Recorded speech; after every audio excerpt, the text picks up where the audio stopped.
Wherever you are, whatever you're doing, stay with us as the Suns get set to shine. Here's Perry, to Gar Hurd. Here's the jump shot. Jump to Marley, a long three. He got it! He got it! Into Booker. Here's the three. Suzanne! Another for Charles, and he flies in for a wham, bam, slam. Whammo time! He got it! Suzanne! Oh, brother!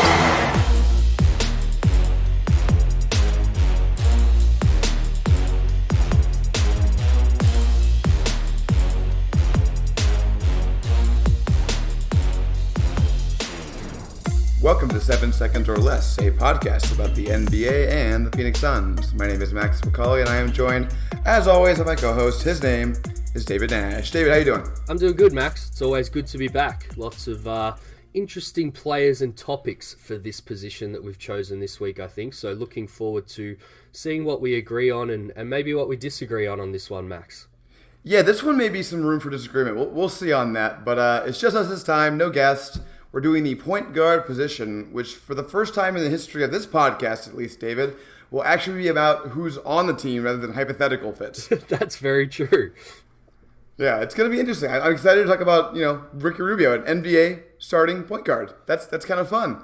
But before we get into that, David, is there anything to recap? There's not much news in August, Max, but I did go along to the Australia Team USA game last week. I picked the wrong one, unfortunately. I picked the first game where you beat us 102-86, and our boy Baines had 8 and 6 in that one. But the second game, Max, 98-94 win to my boys Australia after 66 tries, I believe, try to beat Team USA, which is pretty hilarious.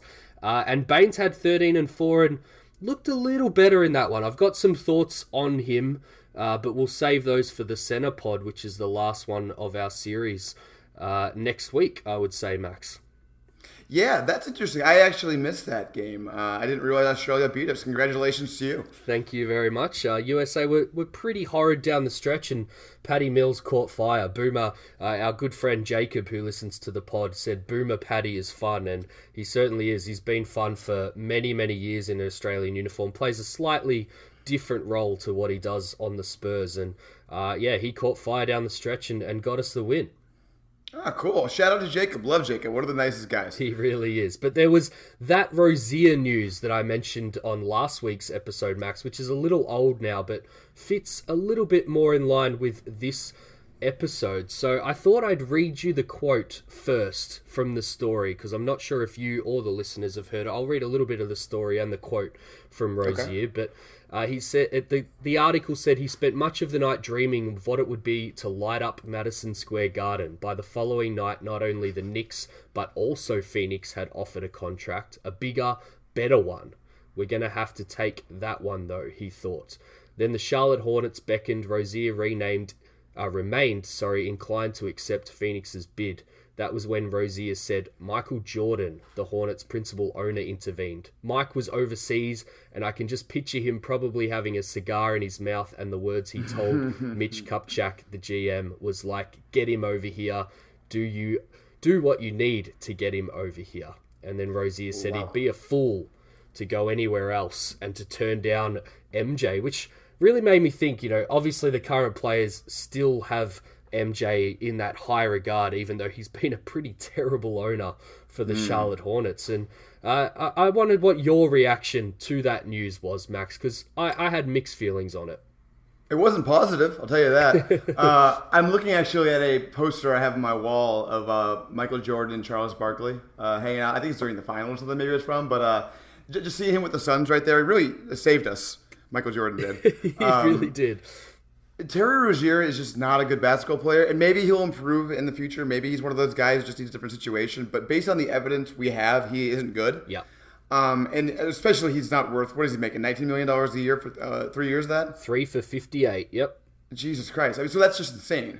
And if the Suns were offering anything close to that, and my guess is they were offering the Rubio contract to him, would be my guess. Yeah. James Jones basically got saved from himself, right? I think it would change the entire way we look at this offseason. That would have been such a disastrous move for them to make that it would have taken all the goodwill away from everything else. So, I think both of us are giving James Jones a lot of leeway. Mm-hmm. We're letting him do what he's going to do. We're going to give him the reins. But, like, man, if he had done that, I would have been kind of out on him immediately, Dave. I don't know about you. Yeah, I'm pretty similar. It's a really hard one. You know, obviously Rubio was rumored to go to the Indiana Pacers. I remember our reaction pod. It surprised the hell out of us when Rubio got signed by the Suns. So, you know, I'm guessing it's one of those things where they didn't even have Ricky Rubio on their radar, so it's hard to say that they were choosing Rozier over Rubio. I think you're right in terms of 351. As much as Rozier's saying he, you know, chose MJ here, I think he also chose money, and I think the money had to be a certain amount to get that kind of three-way sign and trade done with the Hornets and Celtics with Kemba Walker and things. So I doubt we would have paid him 358, but I think you're right that it probably wasn't far off that. And if Rubio wasn't on the radar, I guess they were just saying that Rozier was the best on the market versus what else was out there. So I thought we'd play a quick game to end this segment, Max, and see if we can find anyone that you would rather take Terry Rozier for on this contract rather than... Good luck, David. So the other guys in that free agency, obviously there was Ricky Rubio, and I know your answer to that one. There was Kemba Walker, 4 years, $141 million. Yeah, I'll take the good player. We've got George Hill, 3 years, $29. I'll take George Hill. Ish Smith to start for the Suns at 2 years, $12 million. I mean, I wouldn't want it, but I want it over Rozier. Tyus, 324. Oh, easily, yeah. Derrick Rose, 215. Ooh, you found a tough one, kind of, but you know what? I'm taking Derrick Rose there. Derrick Rose is not only better, he's also way cheaper. D'Lo. But I will say bad human, though. Yes, and I'll get to my point on that at the end. But D'Lo, 117. I'm not the biggest D'Lo fan in the world, but man, we're talking about Rozier, so it's D'Lo. Alfred Payton, 216. I mean, it's Alfred Payton. It's just because of contract. Kyrie, 141. Not a problem. A few easy ones here again. Pat Bev, 340. Yep. Brogdon, 485. Easy. Corey Joseph, 337. Interesting. That's like the only one that's actually making me think a little bit, David. I think there's just no upside whatsoever with him, but I think I'm still taking him just because of the contract. Yep. IT, 1 year on the minimum. Yep, I do that. And Wright, 328. Yep, that one's easy. Well, we've pretty much agreed in... Well, I'll put two caveats in there. I don't want Derrick Rose on my team. That would have ruined my off-season. I would have gone into this season, you know, questioning my fandom for the Suns, to be honest. Sure. I really dislike him as a human being. So that one definitely tests me. And I thought your point on Corey Joseph was exactly where I sat as well, and maybe where the front office sat of, you know, do we go the stabilizing figure with no upside in Corey Joseph for cheap, or do we take a gamble on Terry Rozier, who could improve, as you said, Max? That's what you're paying for. You're paying for improvement rather than, you know, already production in the NBA. And it is the right place for him, too, right? I've heard the Dunkon guys talk about this a couple times. Nate Duncan's mentioned this, and I know everyone hates him, so boo hiss, but he talked about how Terry Rozier kind of makes sense on a team like the Suns, where, you know, there's a better primary initiator with him, so he doesn't need to do everything by himself. I mean, it didn't really work very well with Kyrie. I don't know if they played together that much, but it's not really... Like, Charlotte's an especially bad place for him, because he's going to be... I mean, I took him in fantasy in the league we're in together, because he's gonna be their first option, David. He is, and yeah, he's not going to be surrounded by a hell of a lot, which doesn't bode well for Terry. I'm rooting for him, because it's hard to root for... You know, anyone in the NBA that's not a garbage human. You want all these guys to do pretty well. But, you know, he's got his money now, so if it does go poorly for him, I'm not going to feel too badly. But that's the end of our recap news segment for this week, Max. I'm still thinking about the Rozier thing, because it's such an interesting test of, like, what you're looking for in your rooting interest. You know what I mean? Because Rozier is objectively a worse thing to have in your team, just from a total people standpoint.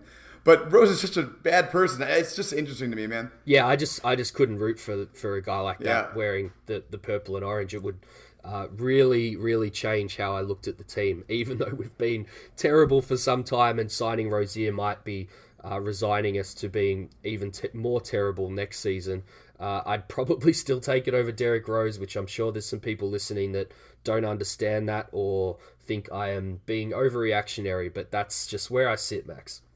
Yeah, Google it if you don't know the Derrick Rose stuff. It's a little gnarly. Yep. But let's move on to the starting point guard of the Phoenix Suns, David, and that is Ricky Rubio. He signed a 3-year, $51 million deal. According to Spotrac, it starts at $16.2 million, goes to $17 million next year, and then the year after it's $17.8 million. Dave, I guess let's just start here. What's your overall reaction? I mean, everyone heard us freak out about this on our live podcast because it was so out of nowhere. But we've now been thinking about this for a couple months. Yep. Where are you at on it? I'm still pretty positive, Max. I'm definitely wary. We've been positive on a few pods talking about Rubio, I guess just in general terms. This is the first time we're going to be talking about him, very in-depth, I should say. But I'm wary of being over-positive, just some of the stuff we've already talked about on this pod. We've been a terrible team for a long, long time. So to finally get a point guard on the team, it's hard not to be positive. But, how good is he going to be? I don't think any of us really know the true answer to that. I'm excited to finally see the answers to some of the questions that have frustrated us over a couple of years, I suppose. How's Ayton going to be with a true point guard on the floor? Will Booker having, a true point guard next to him probably for the first time in his career. Yes, he had Eric Bledsoe, but even himself, Eric's not a true point guard, and Booker wasn't the Booker that we know now when Eric Bledsoe was on that team. I'm not counting the 3 games at the start of that disastrous season where he requested a trade. I wish we had our podcast back then, David. Yeah, so that's the real fascination for me. I think again, I'm wary of not having a point guard just being a reason that we see this through rose-colored glasses. There are, and we'll talk about it, a couple of things to be worried about with Ricky, but it's hard not to be positive watching film of Ricky from the last couple of seasons, watching the friendlies that he's currently in for Spain. We'll get onto this in a minute, but he is a true table setter in the NBA, and we haven't had one of those for a long, long time, Max. No, we haven't. And you're making some good points here, especially sort of the rose-colored glasses thing. I want to be cognizant of the fact that neither of us wanted him before he was signed. You were probably less against it than I was, but you were still overall against it. I was pretty into him when Igor was the coach, just because of that synergy. Yeah. And then, he definitely dropped off my radar because I was very surprised. I really didn't think he would sign with a team that did that to a coach that I guess he is so close with. But money talks. I guess money is what matters in this league, David. But I think there are some reasons why it makes more sense in this context, though, because when we were sort of against it, it was before free agency. The draft had just happened. We hadn't totally sunk in to us what that was. And I think the way they built this team makes a lot of sense for him. Like, they needed that guy to be the guy who's going to run this new improved offense. Yeah. The shooting around him, so one of the reasons why we didn't like him, or at least one of the big reasons I didn't like him as much, is because he couldn't shoot. He can't shoot. He had one decent shooting year with Utah, I think, last season. Yep. Otherwise, just can't shoot. And I care so much about that with Booker and on this team in general, because I think that was one of their biggest problems last year, is the inability to shoot. Yep. But everything else they did was so geared towards shooting that I think it makes some sense. You can get away with him not being able to shoot because the rest of your team is hopefully going to be able to shoot.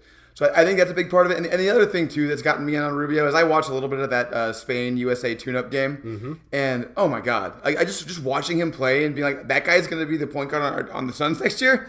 He's just so much better than anybody we've had since Goran Dragic, I would say. I think he's better than Goran Dragic. Sorry, bad reviewers.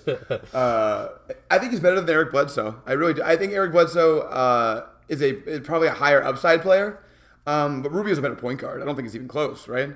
Yeah, I think it's great that you mentioned both of those guys because we're going to segue into something here that mentions both of those guys. So again, without us being on the same page before this pod, we're back on the same page it happens. When we get into it. But before I do, I just wanted to, I guess the biggest questions, on it being a real 10 out of 10 signings, can he shoot, above even 40%? You look at his career numbers in Minnesota and Utah, and he's kind of hovered around that mark. And if he could shoot 33 to 35% on threes, like a low volume, just be at least a threat wide open, that's going to mean massive things for the Suns offense. And I really wanted to tap into we obviously need that point of attack defender out of our point guard. And, I want him to hopefully get back to that high level. And then probably the third, unanswered question right now, and something we harped on about, at length all last season, is can he lead? Can he be a leader for this team? This team is crying out for a leader. I think, even as the biggest Igor diehard, it's very easy for me to say that Monty is going to be, a better rally the troops type leader than Igor was last year. So they've already made an upgrade there. And then, as they always talk about, I think Monty already did. Can he be an extension of the coach on the floor and lead this team? If those three questions, or two of the three, kind of come in a positive way and come to fruition for the Suns, I think, we can look back on it just as positive here, Max. So yeah, I think it's interesting you brought that up. I think he is going to be the leader, but not in like a traditional way. Like, Monty obviously will be sort of like the father figure on the team, basically. Yep. I think Devin Booker is going to be the leader, but Devin Booker needs someone experienced to kind of be like his Obi-Wan Kenobi. Yes. You know what I mean? Yeah. He needs that guy to like be over his shoulder, like, hey, Devin, don't react this way to that. Chill out, or whatever. Whatever he needs to be told. Devin Booker is going to develop into the leader of this team, but Devin Booker is also 22 years old. You know what I mean? So 22-year-olds really aren't leaders unless you're Alexander the Great. So I don't expect Devin Booker to be that. So I think Ricky Rubio's presence is going to be really important for them. And you also got a little bit into the defense. I think the fact that Ricky Rubio creates defensive plays, he had 5 steals in that tune-up game against the USA team. Yeah. That's a facet to this team that we haven't had since, I don't know, when's the last, I guess Melton had it a little bit, but not to that extent. Yeah. Yeah, and with him and Bridges and, even Kelly, who's not the greatest team defender, but one-on-one can get into guys. I think about that early Wizards game where he gave Beal absolute fits, and then that play got overturned on replay that probably would have won them the game. I think there's some gambly type defenders on this team now, which is going to mean that they can play aggressively on that end for once in a long time, and it'll be interesting to see how that goes. But a question from a follower on Twitter, Hizzy_19, is predicting that he'll play around 31-32 minutes per game and touch around his kind of career highs. And he's saying 12.5 points, 9.5 assists, which is very high. Wow. His career bests in minutes are 34, points are 13.1, and assists is 9.1, Max. What's your over-under on those three stats? I think the points is basically dead on. I think I like the idea behind the assist set. I think it's a little high. Yeah. But I do think he's going to be he'll have gaudier numbers than he had in Utah. He's just going to be used differently, I think. I think he's going to have the opportunity to put up stats that he didn't have in Utah. And if you look at his numbers, just kind of across the board, from when he went to Minnesota, Utah, they went down in a lot of ways. And I'm not sure that's because of him as a player. I mean, he's not that old of a guy. I think it's more of the role they put him in. Yeah, there's definitely, and we'll get onto that again in a couple of segments' time. But, there's some stuff there that they did with Ricky, particularly last season, that makes it really hard to, I guess, translate it over to the Phoenix Suns, because I think they're going to be playing a little bit differently. And as we've talked about many times before, Donovan Mitchell is a different player to Devin Booker, even though they play the same position, Max. But you mentioned Bledsoe and Dragic before. Is it fair to say at his peak in Phoenix, Bledsoe was maybe a top 8-10 point guard in the league? What do you think on that? It's such an interesting question. So I will admit going into this response that I am a Bledsoe kind of, I want to go as far as a hater, but I've never been a big fan of his game. Yep. I was excited about him early on when we traded for him, and he was so young. But as he stayed around, he's just not a point guard, David. He's a combo guard. And that's just kind of the difference for me between Bledsoe and Rubio. When Rubio's on the court, his entire goal is to get all of his teammates the ball like where they want it. He's a total table setter. Yeah. And Eric Bledsoe isn't that. Eric Bledsoe gets his own offense, and he can be pretty good at something. I mean, he had a near all-star year in Milwaukee last year. Yep. Until the playoffs hit, and he was a fucking train wreck.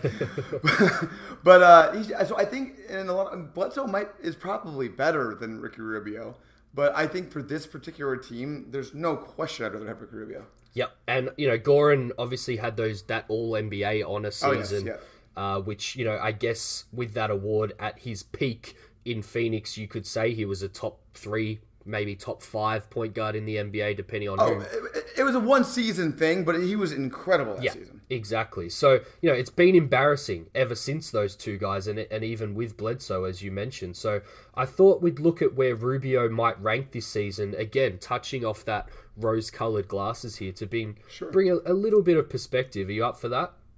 Yeah, let's do it. All right. Oh, wait, hold on. One thing I want to mention before you do, we should also mention Isaiah Thomas in that point guard thing, because he was actually really good for the Suns. Not as good as he was with the Celtics the year after, but quite good for us. He was. I kind of have nightmares every time I look back at that combination that they put together and the deals that they made. IT obviously was not making himself very loved in the locker room for them to throw him away like that, because, he was starting to play really well, and the whole thing was starting to go really well, but they weren't all happy with it, unfortunately. But I've done my rank, which, I'll hold off my rank on Rubio till the end, and we'll go through the exercise with you. But I wanted you to guess, before we get into the exercise, where you think Rubio's going to place. So I'll give you the goalposts. I've taken all 29 starters, and I've thrown a couple others in there that I would say are point guards, but are essentially playing with other point guards in the backcourt for their teams. Okay. So we're looking at a rough field here of around 30-31 players. So where do you think Rubio is going to rank amongst those guys at point guard? Man, oh man. I think I'd probably say he'll be around 20, low 20s. Alrighty. That's interesting. Let's get into it. So for group one is the non-starters. So guys not starting at point guard, but I'm still throwing into the conversation. So we've got D'Angelo Russell, Russell Westbrook, Lonzo Ball, and SGA. Are you taking Rubio over any of those guys? Are we talking just this season? Yes, or are we talking so I should have said that as well. We're literally looking at season 19-20 at point guard. Forget salary, forget upside, just the role of point guard in the season of 2019-20, Max. I would take him over SGA for the Suns. Yep. Just for this season. I think I would... Oh, man. D'Lo's so hard. Because D'Lo is just the ultimate risk-reward, right? It could be awesome or it could be terrible. Mm-hmm. I think for this particular team, I'd go with Rubio over D'Lo just because I think they need that steady presence to improve. Okay. Westbrook's obviously better than Rubio, so I'd go Westbrook. Who was the fourth one again? Lonzo Ball. Lonzo Ball. Just for this season, I would go with Rubio also, yep. All right, so I'm only circling Russell Westbrook for that group, I believe, off your answers there, Max. Yep. Group 2, the stars. We've got Kyrie, Kemba, Curry, and Lillard. I'm guessing you're taking all four of those guys. Probably not Damian Lillard. No, I'm just kidding. Yeah. All those guys. All right, Group 3. I'm calling these guys the non-point guards, but generally play point guard or lead ball handler for their team. We've got Luka, Murray, Harden, and Ben Simmons. I would take all of those guys over Rubio. And I agree with you. Then we get to the below average. I'd be very interested if you would take any of these guys over Ricky Rubio. There's quite a few, so bear with me. Ish Smith, DeJounte Murray, DJ Augustine, Dennis Smith, Ja Morant, Rondo, Reggie Jackson, Colin Sexton, Tomas Satoransky, and Terry Rozier. I think I would take the gamble on DeJounte Murray. I really like that guy. Ooh. I think he's going to be really, really good. The Spurs, who aren't known as like one of those, loquacious organizations, they're usually pretty tight-lipped on things. Yep. They were just unreal raving about him before he got hurt last season. I think he might be really, really good. And there was one more guy in there that I really liked. Who was like, Satoransky. I don't know. That one's really interesting. If we're not considering contracts, I think I'd rather have Rubio just because and I know this sounds maybe hypocritical because I think I would want Satoransky more before. But for this particular team, the more I think about it, they needed a floor general. You know what I mean? Yeah. I think Satoransky maybe gets lost a little bit in the crud if it becomes cruddy again. Yep, I agree with you. So that is just DeJounte I'm circling there for that group then, Max. Yep. Group 5, I'm calling these guys the tier above, but there's a couple that I haven't even taken over Rubio in the end, so I'll let you decide. We'll go one by one on these. So Trae Young. Okay. Yes. I take him, yes. Drew Holiday. Yep. Chris Paul. Yes, I would. It was a little tough because of the injury stuff, but still, it's Chris Paul. De'Aaron Fox. Yes. Kyle Lowry. Ooh. Again, the injury stuff. I'm worried about him next season, but I'd still take him. He's a better player, so I'll take him. Mike Conley. Yes. All right, that is that group, and I've circled all 6 of those names. And then who did you? Oh, I'm curious. Who did you go back and forth on with that one? So you stalled on Kyle, and I stalled and decided to take Ricky instead because I'm just worried that. And you mentioned our fantasy league earlier in the episode. I actually took Kyle Lowry in our fantasy league quite high, I'm pretty. I think he's going to really struggle. I don't think people realize how old Kyle Lowry is, and he's quite old. Propped up by Kawhi Leonard last year, I think. And then I know people are probably going to kill me for this, and you probably will too, but I really stalled on Trae Young just as next season only point guard. I think he's going to get targeted a hell of a lot more on defense. I get it, especially with Booker. I mean, there's a train wreck potential there for big time. Yeah, exactly. So, I want to get it out. I love Trae Young. I wish, I probably should have had him higher in my mock draft. I think he's incredible. Back half of his rookie season bodes well really for him in the future in the NBA. To me, that's kind of like the D'Lo thing, but just even higher upside. Yeah. So that's where I went. A little bit more rose-colored glasses than you, perhaps. But Group 6 here is what I'm calling the really hard cases. So we'll go one by one again. Brogdon. I take Brogdon. Beverly. I would take Beverly, but it's getting to the point now for me where I've talked to myself. I've become so rosy colored, David, that it's a question for me now. And before the signing, it wouldn't have been. So I guess that tells you either I'm a homer or that I've or we've come up with some good reasons for him. I don't know. Goran. I would take Rubio over Goran. Eric Bledsoe. Oh yeah, easily Rubio. And Jeff Teague. Rubio. Yeah. All right. So. Let me go through this very quickly. We've got Westbrook, Kyrie, Kemba, Curry, Lillard, Simmons, Harden, Murray, Luka, DeJounte, Young, Holiday, Paul, Fox, Lowry, Conley, Beverly, and Brogdon. So that is 1, 2, 3, 4, 5, 6, 7, 8, 9, 10, 11, 12, 13, 14, 15, 16, 17, 18. You were off by 1, Max. Wow, but in the right direction. Exactly. It's better than I thought. Exactly. I went a little aggressive with the DeJounte Murray thing. So he could have been one higher too. Yep. So I had him 16 overall. Okay. And then that, because of the extra ones I threw in there, that puts him as the 14th best starter, or in your case, I believe the 17th best starting NBA point guard in the league next year.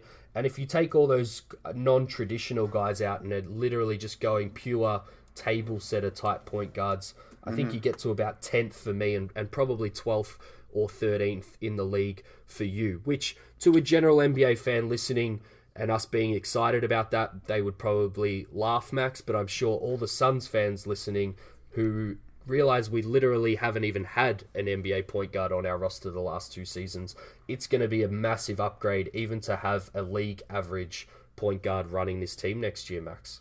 Yeah, well, David, if we had done this exercise last season, where do you think Isaiah Cannon would have ranked on this? I think I'd take everybody over him, so I'd say that's an upgrade. I would discount him on the fact that he's not a point guard, Max. Yeah, he really isn't. He's a pointless guard. But we should talk about that table setting stuff, because it's come up quite a little bit, Max. So I think we should jump into that. Maybe you could take us off the top here with your thoughts on that, because you touched on it a little bit before, but maybe go a little bit more on that. Well, here's what I'll focus on, because I was looking up, we're going to talk about Tyler Johnson later, and I was looking up his stats with the Suns, and honestly, if you look at him, they weren't good, David. He was pretty bad statistically with Phoenix, but just his presence steadied them so much. Just thinking about having Rubio, who is a better player than Tyler Johnson and an actual point guard, unlike Tyler Johnson, in that lineup with Booker and those guys, it's just going to be an entirely different thing. We're going to be watching a brand of offensive basketball that we literally haven't seen in years, I think, David. It's going to be that drastic of a change.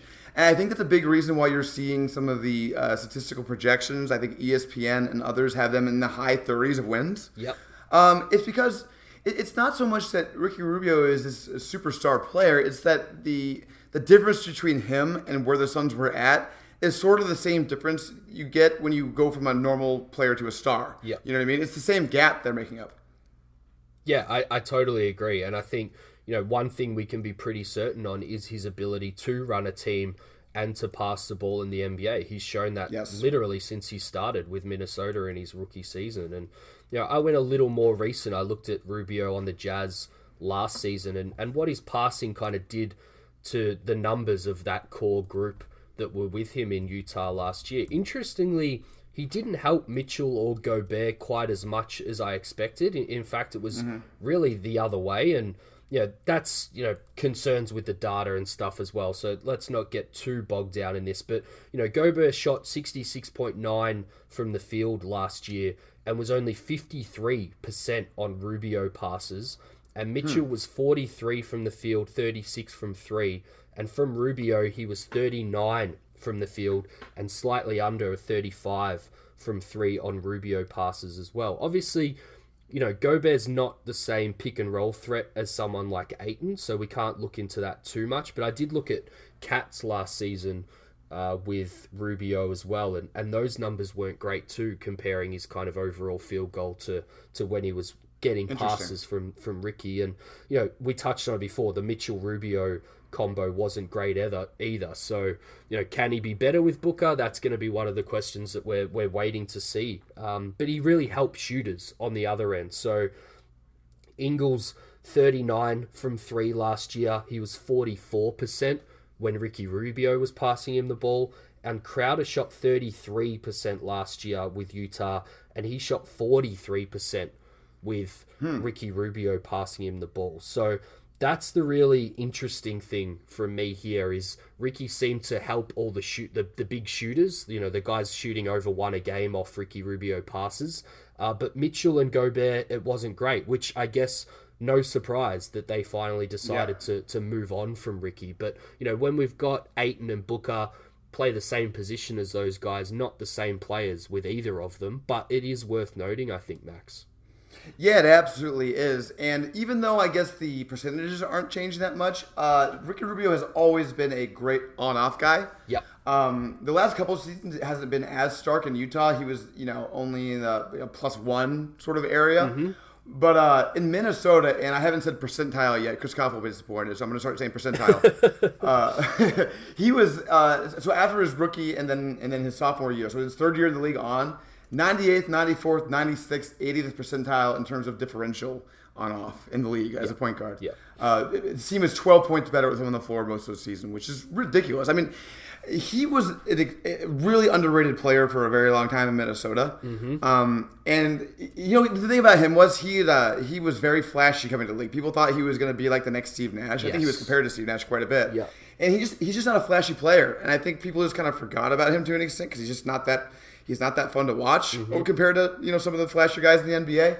But I think that his steadiness has been something that's been underrated for a very long time. And it's basically the number one thing the Phoenix Suns needed.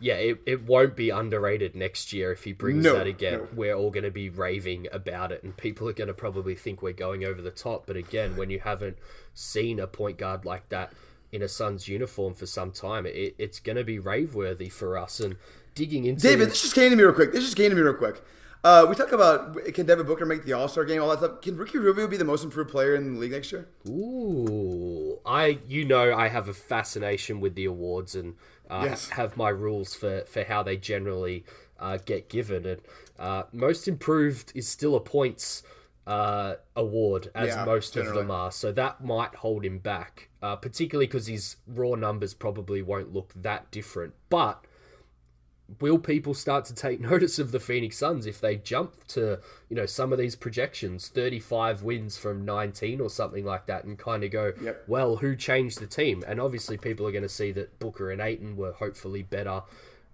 in that. But, who came in and made them better? Maybe the narrative, which does play into these awards a little bit, might help someone like Ricky Rubio. He'd be one of the older winners of that award. I think I'm going off the top of my head here, but I do know most of the last decade for that award. But I think Hedo Turkoglu was one that was quite old when he won it.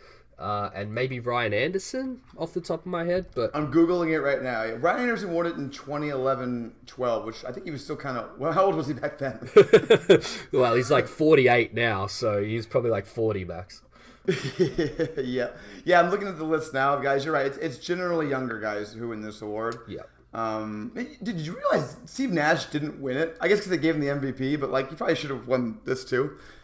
He should have. And I remember people talking about that with Giannis at some point, that he should probably win, MVP, Defensive Player of the Year, and Most Improved all in one. But I don't think we'll ever see an MVP MIP double, Max. I'd be surprised. Yeah, they generally don't do that. But yeah, I was really focused on Booker and Ayton here because, you and I have talked about this offseason being all about those two guys. You mentioned it before. They brought in all the shooting. This signing in particular, I think, was all about them. And a couple of interesting things I found. Ayton had 23% of his possessions came from Booker last year, and he shot 56% on those.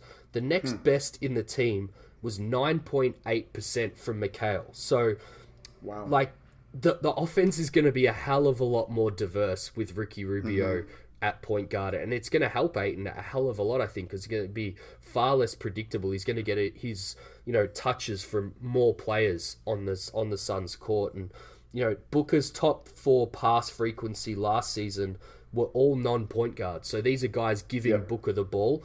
Ayton was first, Mikal was second, TJ Warren was third, and Dragan Bender was fourth.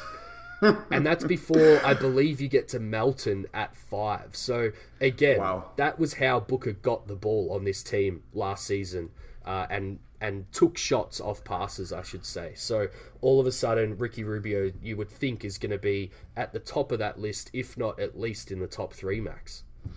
I think the key point we're both getting at here, and we're throwing all these stats at, what we're really talking about here is that Ricky Rubio is probably going to have a greater impact on this team than his in a vacuum talent as a player. Yes. Does that make sense? Agreed.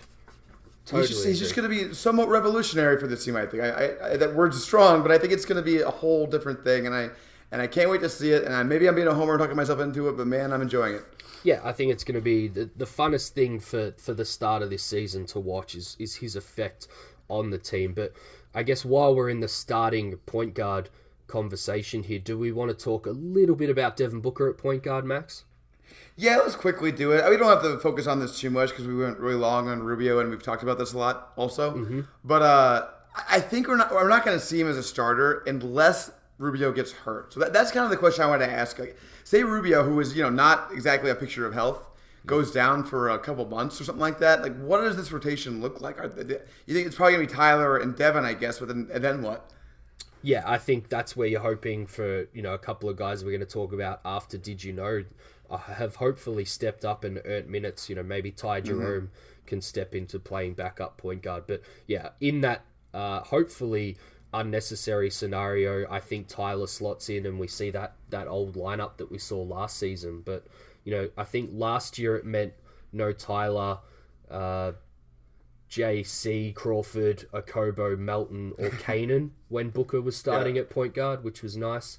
This year it's Rubio, as you say, Tyler Johnson, and Ty Jerome. So they're the options at point guard a hell of a lot better. And I think we'll only see it to end games if everyone's healthy. Agreed. And, we've discussed this a fair bit, as you say, but, they could go all shooting with, Frank, Saric, Bridges, Cam Johnson even, or all defense around Booker. And I just love that they've got those options. But he only started 4 games last season at point guard. Played 72 minutes with Ayton, Ariza, Bridges, and Warren, and they were a positive in that lineup. So I think it does work, and it is something that you have to look at, even though you've got someone like Ricky Rubio. I think you're going to have the balls, so to speak, sometimes to say, all right, Ricky, we're switching you off on an offensive possession to end this, because Booker's really fucking good at point guard in the clutch, and they've actually got pieces to put around him now as that lead ball handler. So they should definitely look at it. And I guess I'll throw it to you, out renting on Twitter through this question our way. How much can we expect it this season? So I guess, you don't have to go minutes or games or anything here, Max, but is it really just going to be, 30 seconds in every third game where they need a possession to win it? No, I think he'll be playing. Well, so, are we talking about he's the only point guard on the floor, or he's playing point guard? Because I think even when Rubio's on the floor closing games, Devin Booker's going to have the ball in his hands, right? Yeah, that's a fair point. he's kind of going to be de facto playing point guard. Yeah. But in terms of like him being the sole, like he is the point guard on the floor at the time. Yeah. We'll see it a little bit. I don't think we're going to see it a ton though. I don't think they want to put that load on him. I understand why. I mean, he's been breaking down a lot. Again, I'm probably the captain of the Devin Booker injury is overrated thing. But still, I mean, you're better off giving him a lesser load if you can. And one last point I want to make on this too, on the Devin Booker point guard thing, and I've said this before, but I think it's so odd the standard by which he's judged as a point guard. Like even Suns fans kind of hate on it because he commits turnovers. You know, he's not the best passer in the world. He actually has better vision than he has passing execution, I think. Yeah. And I just don't understand. He's 22 years old. I feel like I've said this before. If he was drafted as a point guard, we would not be so against Devin Booker point guard. Like he would be a very promising young point guard. It's kind of odd to me, David. Do you have any idea why it is that he's judged by such a harsh standard? No, to be honest, you're the first person that made me think about this, and I think your point makes a hell of a lot of sense, is that if we were looking at him, if he was drafted as a point guard and had this kind of learning curve that he's gone on that's so steep, and, you know, he, bided his time and sat on the bench to start, and then opportunities came up and he was starting to play point guard for the Suns, and these were the stats that he was putting up. I think the narrative around it, even with general NBA fans, would be a hell of a lot better. Everyone would be saying, oh my God, you know, can't believe this rookie point guard who's came in, look at this crappy team that they've given him and look at the stats that he's still putting up. And as simple as it sounds, it can just be that small shift from the position that he plays, of how the narrative changes on him with that. And yeah. I honestly, I don't understand it. As I said, you were the first person that made me think about it this way, and I still haven't got to a point where I really understand why that is, to be perfectly honest, Max. It's just got to be an anchoring bias, right? It's got to be what it is. Like when he came to the league, he was described as this one certain kind of player, and everyone just kind of expects that. Yep. Happens all over the place to all sorts of players, and this is just one example of it. But David, unless you have anything else on Booker, how about Did You Know? I'm ready to go, Max. So with us up to episode 60 here, my first thought was to use the number 60 and tie it to point guard for Did You Know this week. But while Booker's 70-point game in Boston, the Suns' high score in a game before that was in fact 60, but it wasn't by a point guard, but instead by who, Max? Tom Chambers, right? Yep, who was not a point guard and has had his time in the sun for Did You Know in a very early episode of ours. You can go back and find that if you haven't heard that one before, listeners. So instead, Max, after just talking about Ricky, we're going to spend the rest of the segment looking at an idea that listener Ty Moroder threw my way, and I probably just butchered his name, so sorry Ty. Where are they now for all the point guards between Eric Bledsoe and Ricky Rubio? Max, did you know Isaiah Kanan signed on this week to play in China with the Shandong Golden Stars in the CBA League?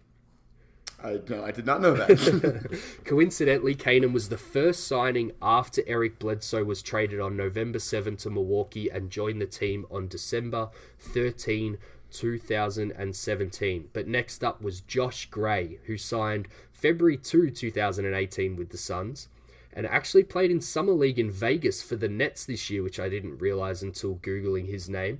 And on July 25, Max, he signed a two-way with the Pelicans, where he could earn up to $500,000 this season if he plays in the NBA. Then Alfred Payton, who we traded for just after signing Gray. He, of course, signed with the Knicks this offseason and is set to earn $8 million in New York this season. Shaq Harrison signed a few times with the Suns, but the first time was Feb 21, 2018. He's currently on a non-guarantee of $1.6 million with the Chicago Bulls. Elie Okobo, drafted June 21, 2018, currently playing for the French team in the lead-up to the World Cup, and at least for now, still a Phoenix Sun for $1.4 million next season, Max. Did Okobo make the team, David? I'm not sure they've made their last cut yet, but apparently has been playing very poorly, so not looking good for Elie. Not surprising. Friend of the pod, DeAnthony Melton, I guess we can call him that, right, Max? We can, yeah.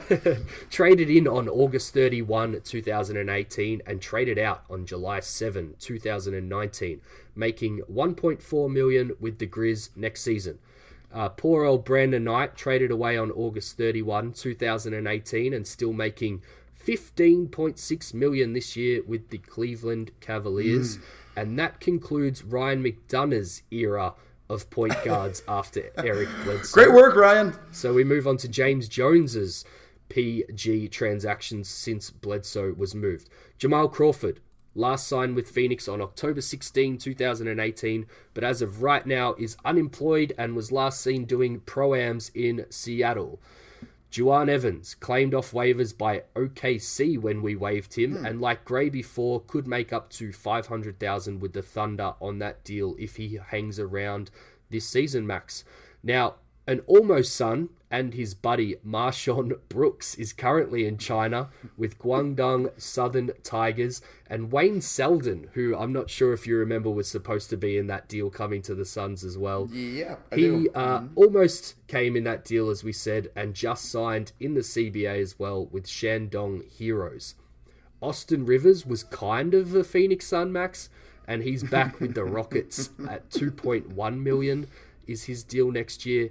Jimmer Fredette signed March 22, 2019, and was last seen copping abuse on Twitter from Suns fans who hated his time in Phoenix, Max. But seriously, he's wound up with Panathinaikos in Greece, I believe. Oh, okay. Which then only leaves the current Suns left, Max, before our main man, Ricky Rubio, joined. Tyler Johnson, brought in via trade, making $19 million next season. Everyone's made a big deal of that.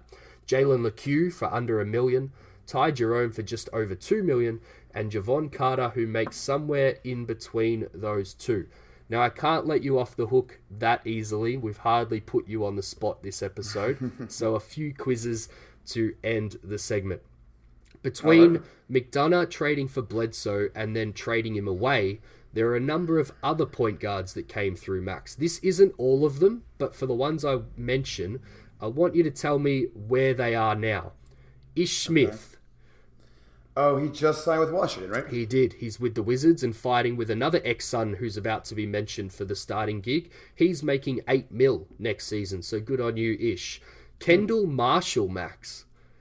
Oh, God. He's not in the league, is he? I don't think he's playing basketball anymore. He went back to graduate at UNC and actually became a student assistant coach with the Tar Heels basketball team in 18-19. So that is where Kendall Marshall is. Was there a more deflating draft pick at the moment it happened in that one? Like, you just knew he was bad. It was obvious right away. Yep. The OG Tyler before Johnson and Jerome. What happened to Tyler Ennis, Max? Oh my God. I have no idea. He was drafted in 2014. He broke his leg badly last season with Fenerbahce in Europe. So YouTube that video if you dare, listeners. I would not recommend it. No, thank you. Isaiah Thomas. He just signed somewhere, didn't he? I can't remember where, though. He's the other guy in Washington fighting Ish Smith okay. to start, and he's making the minimum next season.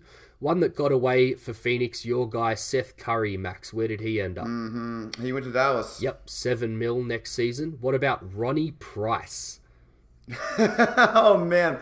Scott Howard used to be the funniest person at Ronnie Price, but I have no idea. He signed what feels like 1 million times for the Suns during this whole period. Yes. And believe it or not, he is now a Phoenix Suns scout, Max. That doesn't surprise me even a little bit, David. And finally, Mike James. Oh, man. I know he went back to Europe, I think at some point. I don't know if he's still there or not. He's back in Europe making highlight reels again with CSKA Moscow. But Max, the reason I mentioned the current NBA players' salaries throughout this is because in doing the numbers, I found some pretty quirky things. In the first section, we had Bledsoe, Payton, Shaq, Melton, Knight, Rivers, Gray, and Evan as the non-Suns still in the NBA, versus Okobo, Tyler, Jerome, Carter, LeCue, and Rubio as the current Suns still in the NBA. Quick question for you. Which group is making more in 2019-20? I would guess the current Suns? The non-Suns, just. Wow. A shade under $45 million to the Suns, who are a tick over $41 million next year. Now, what was really quirky, if we add the players still in the NBA from the second group, so Ish Smith, IT, and Seth Curry, we get a combined salary for them in 1920 of just over 15 million. And what's a shade under 45 million plus a bit over 15 million, Max? Seems to make about 60 million. 60 million for our 60th episode. So the ex-Suns point guards next year are making $60 million. And finally, Max, one more on number 60. Before we move on to talking about Tyler Johnson, who is perhaps more shooting guard than point guard, I said at the top I wanted to tie 60 and point guard together. Before I went down that salary math rabbit hole, I found a cheeky link. So Booker scored 70, as I mentioned earlier, at Boston to take the previous record from Tom Chambers at 60. Which ex-Suns guard, who like Tyler Johnson is more shooting guard than point guard, had his own ties to Boston and Ryan McDonough, and he turned 60 years of age earlier this season?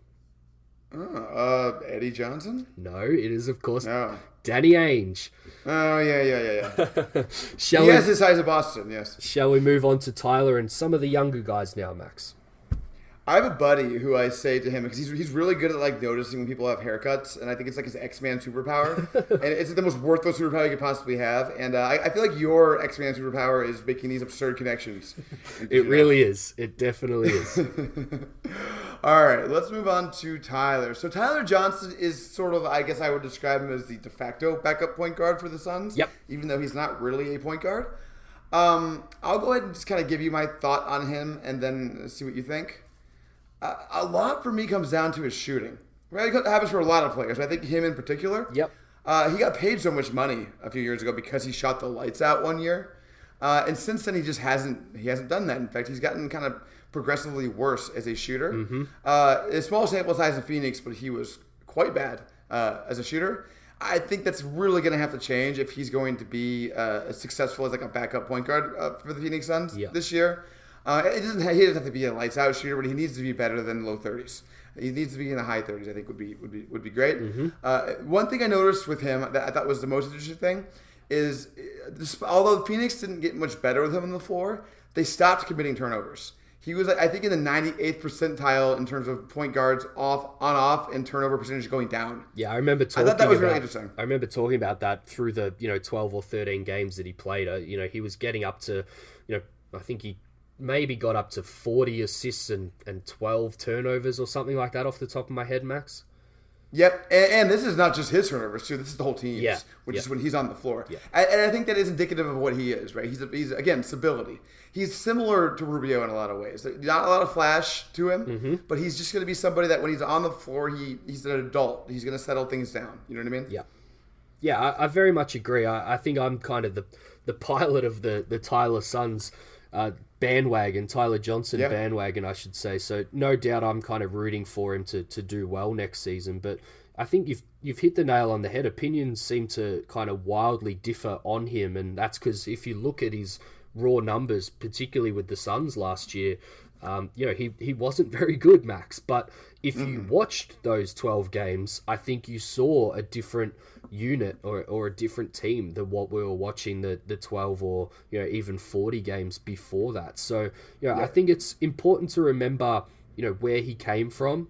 From Miami, a good or great team in terms of development and culture, and he was also undrafted. So I kind of wanted to think about what he can do for the team next year off that, and I kind of came to 2 points. So we already talked about what a great mentor he was last year while it was happening, and we have a lot of high picks on this team, some of which have already come and went. And I think Tyler, with his path to the NBA being quite rough, I think he is an understated leader and can lead with by example, not a rah-rah leader like a Patrick Beverley or something like that, but I think he's definitely one of those guys that brings intangibles to that side of things, and I think that's going to be a positive. There's still not that many vets on this team. They've definitely gotten better than what it was last year and what McDonough used to do with this team. I think James Jones has put a bit of a premium on that, but I think he can still be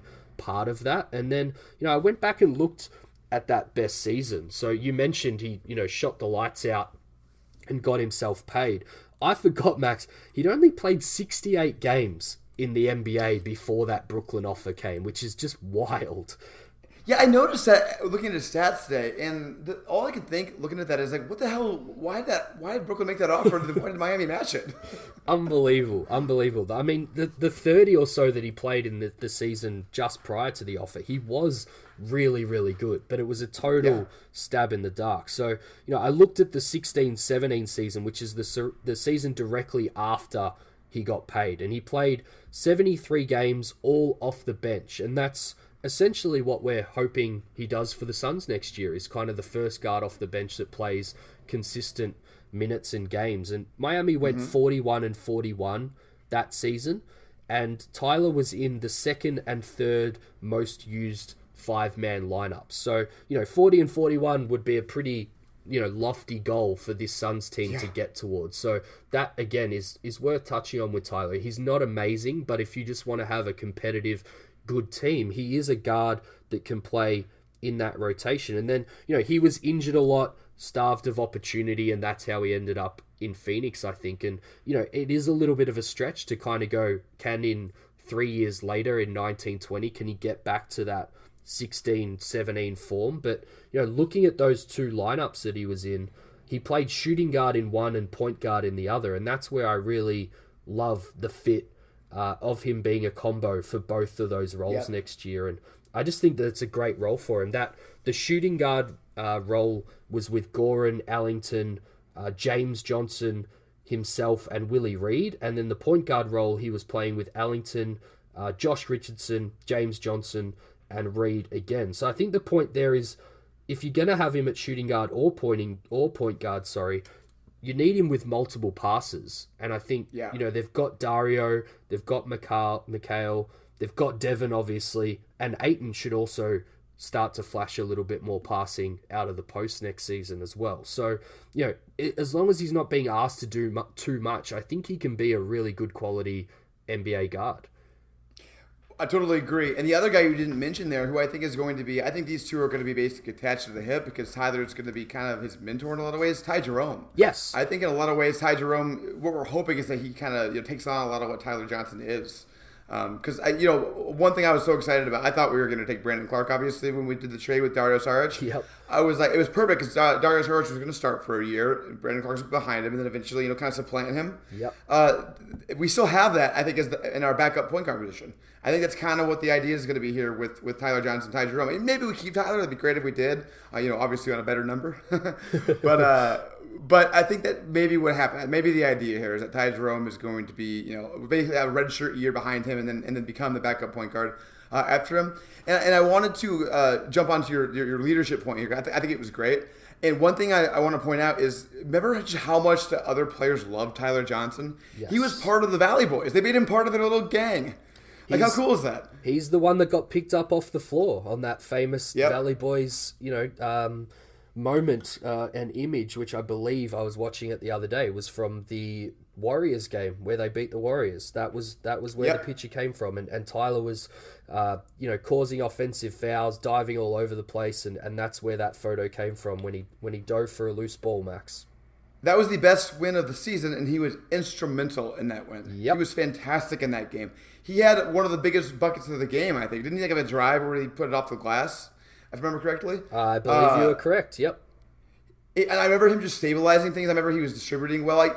That's the thing. And the thing about Tyler Johnson is, he's like an average NBA player, and because we're so starved for good players, he just feels so good to us. He wasn't even good last year, David, and he made our team that much better. So it's kind of all upside with him. Even if he's sort of bad again, we already liked the bad version of Tyler Johnson. Exactly. And I know we're being very ultra positive here, but it is worth mentioning, not just starting point guard, the guard rotation around Devin Booker for 2 seasons has been terrible.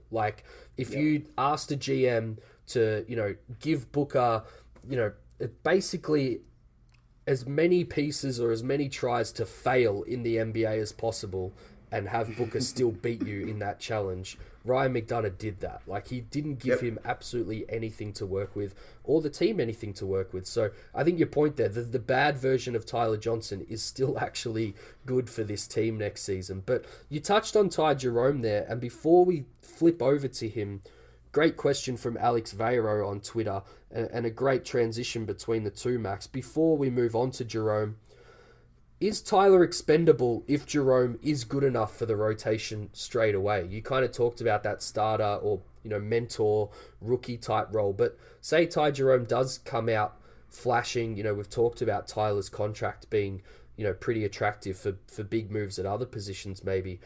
Does Ty Jerome make Tyler Johnson expendable? I don't know if that's the word that I would use, because expendable kind of implies that he'd be just kind of not, they had no point, basically. Yep. I don't think that's where he'd be, because, I think this team is still a guard short. Unless Ty Jerome really shows out that maybe they have the rotation intact. But, I think right now they feel a guard short to me.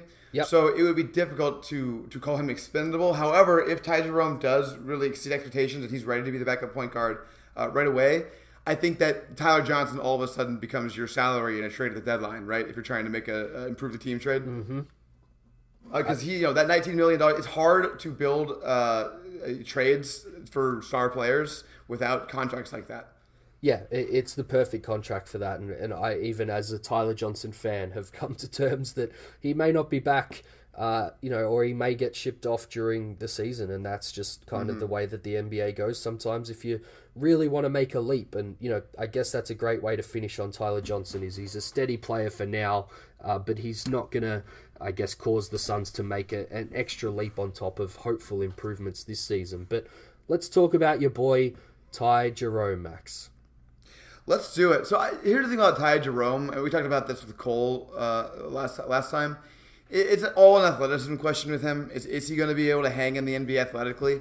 If the answer to that question is yes, he's going to be a good player. There's a 100% chance of that. Yeah. If the answer to that question is no, there's a 100% chance he's not going to be a good player. It really is that simple. And we're going to find that out. I don't think it's going to be difficult to discern early on in the season, Dave. I think we're going to figure that question out pretty quick. Yeah, I think you're right. I just wanted to touch. I love that Nash answer. I thought that was hilarious in the rookie survey. Oh, yeah. His best player. Well, I loved how he admitted it, too, when the Suns Reddit called him out. Yeah, shout out to Suns Reddit if he's listening. I thought that was a hilarious moment in the dark days of NBA offseason. But, a few people have pointed this out, but Virginia were literally the slowest paced team in the entire country of college basketball last season, but were the fourth most efficient. So, I'm lower on Jerome than you, even though I understand the skills. It's just all about them translating, and that's going to be the question for me, is can that efficient offense that he's running maintain when he goes into a league where they are definitely not going to play as slow as Virginia did. Everyone's going to be bigger, stronger, faster, and I guess that famous quote that we've touched on a couple of times from the Ringer scouting report, does that 5G while he's in 3G motion with Tyler still translate over for him in the NBA? And I think we might see him purely as a shooter to start straight away and not put a load on him as a ball handler or playmaker, Max, and that might be how he kind of gets his lumps in the NBA early on. Yeah, I think, like I said, I think he's going to be attached to the hip with Tyler Johnson. I think when he's on the court, it's always going to be with Tyler. Love it. I'd be surprised if it weren't. Yeah, love because it. Because Tyler can be the steadying presence. He can have the ball in his hands most of the time. Ty Jerome, really, as you said, more of a spacer. Yep. But, as Tyler gets comfortable and say Ty does translate and the athleticism works, maybe he starts doing a little bit more, just progressively does more and more. And that's something the Suns haven't been able to do over the past half decade now, is integrate people slowly as they should be integrated into a team. Correct. They get these roles that are too big for their britches, I guess is one way to put it. Yeah. Like Josh Jackson, at the time it seemed like he may be having a star breakout, but looking back on it, that second half of his rookie season, it was maybe the worst thing that happened to his development. Because he was just playing out of control. He had the ball constantly. He did whatever he wanted. He was inefficient as hell, but he was putting up these big scoring performances. He started to think of himself as a star. Suns fans started to think that a little bit too. And nothing could have been worse for him. Ty Jerome is going to have the exact opposite experience in the NBA. They're gonna if he's not ready to play, he won't play.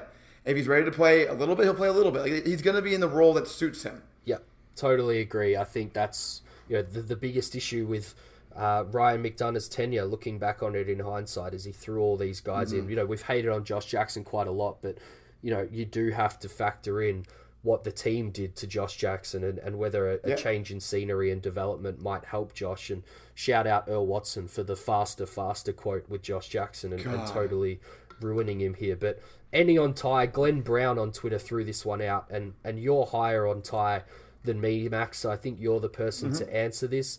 He asked if we already have the point guard of the future on the roster already, and he didn't mention Jerome, so he may be talking about someone else. I'm not too sure. Maybe he loves Point Book, or maybe he's super high on Jalen LeCue, but Tyler Jerome at his peak in the NBA, if all those questions get answered, can he be a starting point guard in the league, Max? You called him Tyler Jerome. I did that earlier, too. It's just impossible. Tyler Johnson and Ty Jerome have two similar names. It's not fair to podcast hosts. Don't give me 1 star for that, please. Yeah, the answer to me is yes. I mean, he has the level of decision-making that I look for in a starting NBA guard. So if he passes the athleticism thing, I mean, he's not tiny. He's 6'4". His arms are short. So he's not like, I think people sometimes view him as like Isaiah Thomas in terms of a liability defensively. I don't think he's going to be that. Yeah. He is. Here's the thing about him. You mentioned the efficiency. I think what it was 5. I think it was 5 assists to 1 turnover, 1.5 turnovers last season. Yeah. If he gets into NBA space and is just so, and also NBA speed and pace, and it just kind of translate that to an extent, but just kind of blows up productivity wise. I don't see why not. If you watch the guy play for Virginia, he had moments where he was the best player on the court all the time. It happened constantly. I think that Ty Jerome, if he were athletic, he would have been like the number 1 pick in the draft, kind of thing. Maybe not over Zion, but you know what I mean? I think he's that like kind of a skill level player. So if he passes the athleticism threshold, I really don't see why he couldn't be a starting NBA guard. Yeah, I agree. At his peak, if everything works out, I think he could be a starting point guard on the right team. You know, the Steve Nash comparisons are there. He's even brought it on himself by answering that question with Steve Nash. But, you know, he was a guy that wasn't ultra athletic, a little bit smaller than Ty. I love that you just made that point there and made me think and have a quick look. Ty Jerome's 6'5", Tyler Johnson's 6'4", Ricky Rubio's 6'4", Devin Booker's 6'6", off the top of my head. The Suns aren't going to be going out with any midget guards anymore, Max. No, they're a big team. They may not be, and DeAndre Ayton's going to be the tallest guy on the court whenever he's out there, basically. So they'll be a big team. Yeah, they may not be, overly athletic. I think Tyler Johnson, we haven't seen his athleticism of what it used to be in Miami. Maybe that comes back next season. Ty Jerome's not going to turn into anything athletically. We're not going to expect anything there. But yeah, they're going to have some big guards out on the court, which is an interesting fact of this team that I hadn't thought of previously. Yeah, I kind of view them in terms of the long-term projection, and this is a little bit off topic, but I'm going to go there anyway. I kind of think that's why I like Booker at point guard so much. I see them as like a giant team. Yeah. I think that is kind of their future, so I like how they're sort of moving that direction already. Interesting. Now, LeCue, Okobo, Carter are the other 3 point guards. We'd be remiss not to just mention their names in a point guard episode about the Phoenix Suns off-season. Do you have anything to say about any of those 3 gentlemen, Max? Well, before we started, I told you that I had totally forgotten that Javon Carter was a person before you put him in the notes for the show, so that was a reminder. I think, we've talked about LeCue a decent amount. I'm very excited for him now after what we saw in Summer League. Yeah. He's not going to do anything this year. I'd be stunned if he even played in the NBA this year. And if he does, it's going to be minimal. If he plays a lot, it's probably a bad thing. I think we've touched on that before. If we're seeing a lot of Jalen LeCue, maybe there's a 1% chance it's because he's amazing straight away, and there's a 99% chance it means the Suns suck again. So I'm actually not hoping for Jalen LeCue, as positive I am about his future, and I will definitely be tuning into some G League games to see him with the Northern Arizona Suns. Yeah, if Ryan McDonough was still the GM, we wouldn't have Rubio. We'd be probably trying to start Jalen McHugh or something. So I'm glad we're not doing that. Elliot Kobo, I don't think he's going to be on the team next year still. Yeah. Maybe he will be, but if he is, I think he'll play a very small role. He may even not play at all. He may be in the G League. He's pretty disappointing so far. I'm not giving up entirely on him. I just don't think he's a point guard, really. He's more of a combo guard. Yeah, that's one scout that I got right from that draft is I really doubted that Ali was going to be able to translate as a point guard. Maybe he still can, maybe there's time there in the tank, but right now he definitely looks more like a combo and not a very good one in the NBA. But my only point on these three is, we really shouldn't be going into the season with all three of them on a 15-man roster. And I'd anticipate, you alluded to it there, that probably a Kobo might go. The Suns, if you look at their depth chart, they could still do with maybe a shooting guard who's either a defender or just a shooter, or both would be great. I don't know if someone who does both is still lying around on the minimum in free agency. But, if in a vacuum it was a choice between a Kobo and Carter, I'd probably still go a Kobo. But, Jerome's presence on the team really clouds that, and I can totally see why they'll keep Carter over a Kobo going into the season, Max. And there's also the fact that I think I've said this in the podcast before, but the fact they traded for him, in sort of an embarrassing trade, they don't want to cut him. Cutting him would be bad. I'm looking at the free agent guards right now to see who they could sign, because I agree. I said this earlier. I think they are kind of a guard short here. We need your cricket sound effects from last episode here, Max. I know, right? What do you think about Sean Livingston? I don't think he's that good anymore, but I think I could see that the kind of guy that James Jones would want to pick up. Yeah. I wouldn't mind that. He'd be a good presence around the team. My feel is that Sean, who said he's not retiring, is probably just going to wait it out until a contender comes knocking halfway through the season, perhaps. That would be my only guess there on Sean. How about Devin Harris? Devin Harris I love, who's just underrated all the time, goes in, earns his spot in the rotation, even though he has no right to at his age. And would be a pretty decent add to the team, definitely. Yeah, I think that makes some sense. Some other names, Jonathan Simmons. He's been pretty bad lately. Yep. But he's an interesting name, sort of. Jody Meeks, maybe. If you just want a straight shooter off the bench, that's definitely a guy, and probably the best one left on the market, I would imagine. If they have an injury, they're going to need to sign somebody. So if I'm them, I just do it now, honestly. Yep, I totally agree. And unless you can, throw a Kobo and a pick or something for someone that's on a current roster, maybe that's another episode where we can look at, underappreciated guys that aren't going to get minutes on other teams next season. Yeah, let's do that. That sounds fun. I wish I would have prepared that for this episode. Sorry, listeners. We'll do that. We'll do that. We'll do that soon. That's more shooting guard than point guard. So we'll let ourselves off the hook there, Max.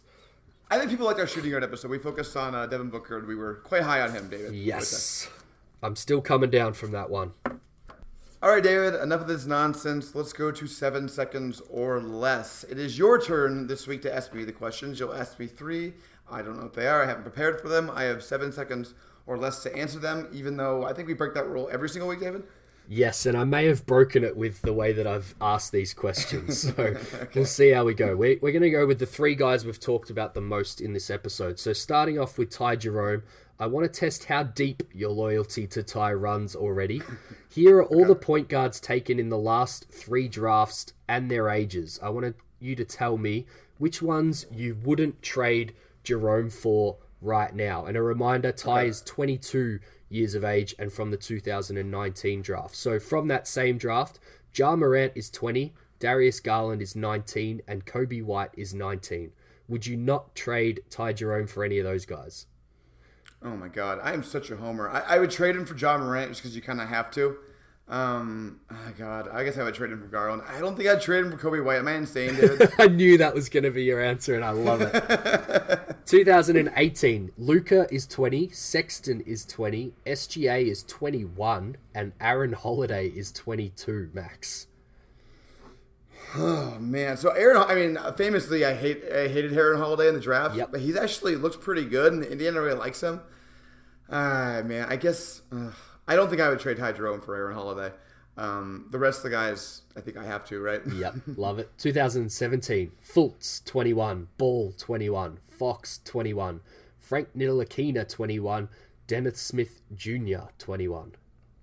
I would trade him for Lonzo, and I would trade him for Fox in like half a millisecond. The other guys I would not trade him for. Definitely not Fultz. Love it. Absolutely love it. All right, question 2. Tyler Johnson. The elephant in the room is his $19 million expiring deal. If the Suns look to make a splash after a decent start, which star player would you be the most in favor of? Blake Griffin. Love it. And if he isn't traded and plays well, you alluded to this before, what does a reasonable Johnson deal look like in the summer of, for a 28-year-old combo guard, I believe he'll be? Interesting. $10 million a year maybe for like 3. Okay. He'd be playing pretty well. I think it's important for people to realize how inflated salaries are now compared to what they used to be. Yeah. I think we really saw that this year. Like $10 million is like backup point guard money now. Yeah, well, let's go. Ish Smith from before, 2 years, Yeah, $12 million. George Hill, who's getting on and wasn't very good before a playoff surge, $329. Yeah, you got DeLon Wright and Tyler and DeLon Wright and what's his fucking Tyus Jones also make about $10 million, right? Yep. Tyus a little bit less, but yeah, DeLon's right around that mark. So yeah, you're pretty bang on there. So question 3, Ricky Rubio. Let's say the Rubio experiment goes well, but after 2 years, the Suns still don't have a point guard or power forward of the future to go with Book, Ayton, and McHale. You can trade Ricky and the same package for only one of these guys who are all about to be restricted free agents the summer after the trade. Lonzo Ball, Lauri Markkanen, John Collins. Who are you taking the gamble on? That's a great question. Man, in a vacuum, I use that phrase too much, but in a vacuum, I would do John Collins. I think he's the best player, but I don't like him with Ayton at all. Yep. I think you have to go Lauri Markkanen in there, right? I mean, I don't want to make the U of A Twitter the happiest thing that's ever happened to them, but I think he makes the most sense on this team. I love Lonzo, but man, it's too big of a risk. Yep. I probably lean to that answer as well, and that is the end of 7 seconds or less this week, Max. That was a good one. You tested me on that one, David. All right, that's it for us. Everybody, please rate, review, and subscribe. We really appreciate it. David, you actually have some reviews to read this week, right? Yeah, I wanted to thank a handful of people who, after last week, jumped on and rated us, but special thanks to Jim Forbes and Josh Pascoe, who also left a review. And Josh said that this Suns podcast strikes the perfect balance between analytics, fandom, and fun. There are a lot of Suns podcasts out there, but Max and David have a great connection and offer completely different attitudes and specialities when it comes to assessing the Suns. As an international listener, the podcast separates itself by having an international flavor, with Max being an American and David being an Australian. I still think that's the coolest part about our podcast, Max. But Josh said, of the many Suns podcasts I listen to, this is always the first on my list when a new episode drops. So thank you very much, Josh. And Jim, over in the States, I've been here for ages. It all started when Cole Zwicker came on to talk about offensive feel and floater touch and other great Zwicker stuff. When he left the podcast, he left me here. The Suns are a really bad and pretty dysfunctional basketball team, and I have absolutely no affiliation to them, yet I can't stop listening. Help. In all seriousness, you two do a great job. And we've talked about this, Max. I love hearing from non-Suns fans who listen to us, because we do throw a fair bit of general NBA stuff in there, but we must be doing something right if non-Suns fans are still tuning into us, Max. There is no greater compliment to me than that. And seriously, we say this most weeks, but man, you guys' reviews make us feel good. Like it's just great to see these things. It makes us really happy. It makes it worth doing this.